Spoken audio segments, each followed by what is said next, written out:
대한민국 모든 국민이 경매를 아는 그날까지. 안녕하세요, 경매부 장한진입니다. 오늘은 주택 임장에 관해서 한번 알아보도록 할 건데요. 사실 처음 부동산을 배울 때 임장 너무 두렵고 무섭더라고요. 물건지에 갔는데 그 물건지 사는 소유자가 벌컥 문을 열고 나오는 게 아닌지, 부동산에 가서 가격이 얼마인지, 시세가 얼마인지, 전월세가 잘 나가는지에 대한 질문을 해야 되는데 부사님이 내가 초보인 걸 알지 않을지, 무슨 질문을 해야 될지 정말 너무 막막하기만 하더라고요. 제가 지금부터 아주 쉽고 재미있게 부동산 임장에 관해서 알려드릴 테니까 저만 믿고 따라오세요. 임장은 말 그대로 현장에 임한다라는 뜻입니다. 저희가 집에서 물건 분석을 충분히 다 했고 그리고 충분한 조사를 했지만 꼭 임장을 가서 현장에서 확인해야 될 상황이 있어요. 어떤 초보자분들은 사실 현장에 가보지 않고 본인이 했던 권리 분석과 물건 분석만 믿고 덜컥 입찰을 하는 경우가 있는데 정말 입건제 갔을 때 당황스러운 경우들이 있거든요. 현장에서만 확인하실 수 있는 것들이 있어요. 지금부터 그게 무엇인지 한번 살펴보도록 할 건데요. 우선은 건물의 연식, 리모델링 여부, 주차장 등인데요. 지하에 있다라고 했을 때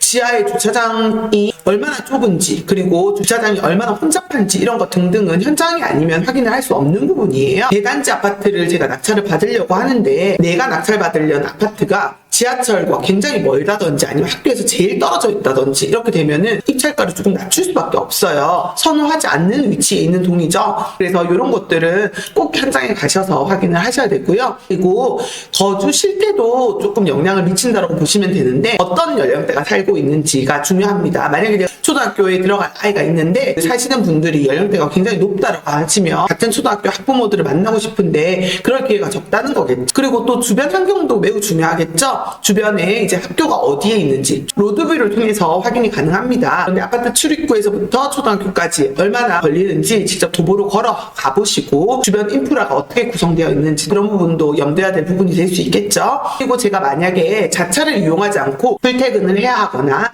아니면 이동을 해야 한다면 마을버스 노선은 어떻게 되어 있는지 그리고 지하철역까지의 거리는 얼마인지를 임장을 통해서만 확인이 가능하니까 꼭 임장을 가셔야 합니다. 지금부터 하나하나 상세하게 살펴보도록 할 건데요. 우선 건물의 연식인데요. 단지의 위치와 그리고 동간의 거리, 특히나 빌라 같은 경우는 로드뷰를 통해서도 확인이 가능하지만 실질적인 체감 거리를 확인하실 수는 없거든요. 그래서 동간의 거리를 확인하시는 게 좋고 누수와 결로가 있는지를 어떻게 확인하시냐면 외벽에 균열이 있는지 이렇게 눈물 자국이 있는 경우가 있어요. 그러면 누수가 조금 있겠구나 라고 생각을 하시는 게 좋고 겨울에 결로도 있겠구나 라고 추측을 하실 수 있습니다. 물론 옥상에 올라가서 방수가 되어 있는지도 확인을 하시면 좋지만 보통은 요새 옥상 문이 잠겨있어 아파트가 너무 오래돼서 외부 페인트가 다 벗겨져 있다든지 외부 관리가 어떻게 되고 있는지도 중요하겠습니다. 아까 말씀드린 것처럼 주차장 같은 경우에는 이제 아파트는 지하 주차장이 어떻게 되어 있는지를 확인하시는 게 중요하고 예전에 지은 오래된 아파트 같은 경우에는 사실 주차 대수가 모자라는 경우가 많아서 2중 주차, 3중 주차를 해야 되는 경우도 있어요. 그리고 특히나 빌라 같은 경우는 이제 주차의 문제가 매일매일 있을 수 있고 스트레스를 받으실 수 있죠.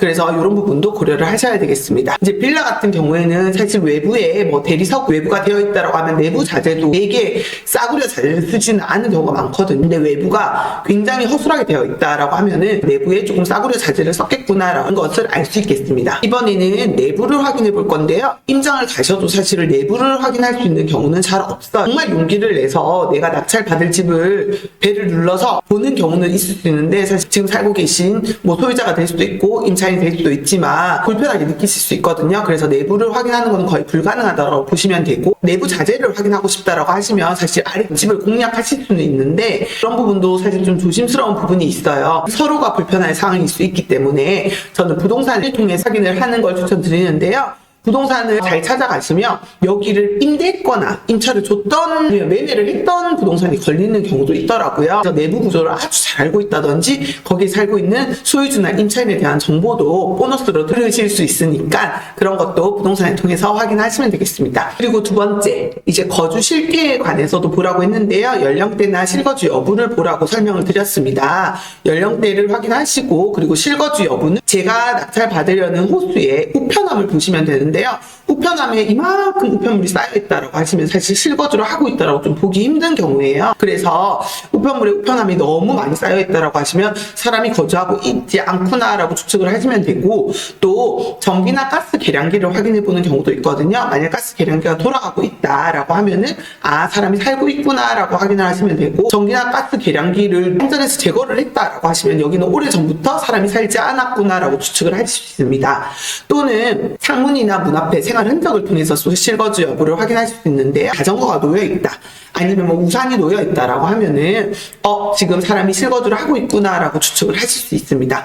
그리고 또 내려오셔가지고 외부에서 창문으로 층수를 확인했을 때 창문이 열려있거나 아니면 안에 빨래가 널려있거나 사람이 살고 있구나라고 추측을 하실 수 있겠습니다. 저는 꼭 확인을 했으면 좋겠는 부분이 사실 층간소음에 관한 부분이거든요. 제가 낙찰받을 집에 윗집에 누가 살고 있는지, 아랫집에 누가 살고 있는지 그 층간소음에 대한 부분은 꼭 확인을 해보시는 게 좋을 것 같고, 빌라 같은 경우는 건물 내외부의 악취도 굉장히 중요하더라고요. 분리수거함 관리가 어떻게 되고 있는지, 쓰레기나 이제 청소의 위생 상태에 따라서 전월세를 들어오시려는 사람들이 그런 걸 확인하고 선호를 안 하시는 경우가 많아요. 미리 제가 먼저 확인을 하고 건물 내외부에 음식물 쓰레기가 어떻게 관리가 되고 있는지, 악취가 없는지, 위생 상태는 어떤지 미리 임장을 가셔서 확인하시는 게 좋겠습니다. 그리고 세 번째, 주변 환경입니다. 주변 환경은 주변 인프라를 모두 뜻하는데요. 뭐 상권이 어떻게 형성되어 있는지, 아니면 학교나 학군, 뭐 편의시설 확인하시고 오시면 되는데요.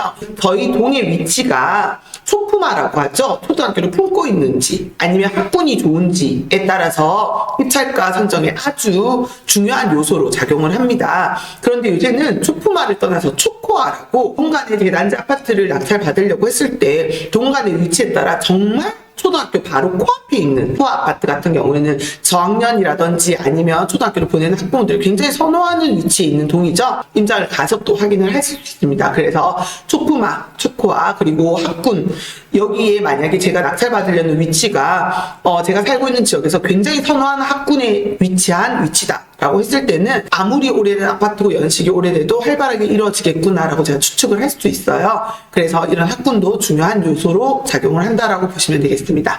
그리고 주변 환경, 내가 강아지를 키우고 있는데 공원이 근처에 있거나 제가 홍맘이어가지고 보통 밥을 하지 않고 외부에서 사 먹는 경우가 많다라고 하면 상권이 많이 형성된 아파트를 선호하겠죠. 그리고 제가 자녀를 키우고 있는 학부모다라고 했을 때는 학원이 근처에 있는 게 중요하고, 이런 편의시설이 잘 형성된 아파트들이 좋겠습니다. 그리고 특히나 빌라 같은 경우에는 굉장히 호미진데 있다든지 골목길에 가로등이 없다든지 이런 경우는 사람들이 선호를 하지 않는 경우가 대부분이에요. 빌라가 너무 술집 인근에 있다든지 이런 경우에는 밤새도록 시끄러운 경우가 많겠죠. 아파트라도 또 놀이터 바로 앞에 있는 아파트들, 낮 시간 동안 아이들의 그 생활소음이 이루어지는 위치에 있기 때문에 또 이런 걸 선호하지 않는 사람들도 있더라고요. 그래서 주변 생활소음이라든지 안전과 치안까지도 염두를 해보시는 게 중요하겠습니다. 이제 마지막 교통인데요. 교통편은 버스 정류장이 어디 있는지, 역세권, 지하철역, 그리고 마을버스의 노선 등등이 중요한데, 이제 버스 정류장과 역까지의 도보 거리가 얼마인지도 굉장히 중요하고, 꼭 임장을 가셔가지고 주변 환경을 확인해 보시고 교통편은 어떤지, 그리고 우리 아파트의 위치라든지 위생 상태 이런 것들도 확인을 해보시는 게 중요하고, 주변 생활 소음이라든지 아니면 뭐 치안이나 안전 이런 거는 밤에만 확인이 가능한 부분이잖아요. 그래서 밤에 가시는 걸 추천드리고, 뭐 층간 소음이라든지 또 그 아까 놀이터 생활 소음 뭐 이런 것들은 낮에 가셔가지고 충분히 확인하실 수 있는 부분이니까 낮에 한 번, 밤에 한 번, 여유가 되시면은 꼭 2번 가셔가지고 주변에 있는 모든 상황들을 다 꼼꼼히 확인하고 체크해 오시는 걸 추천드리겠습니다. 오케이?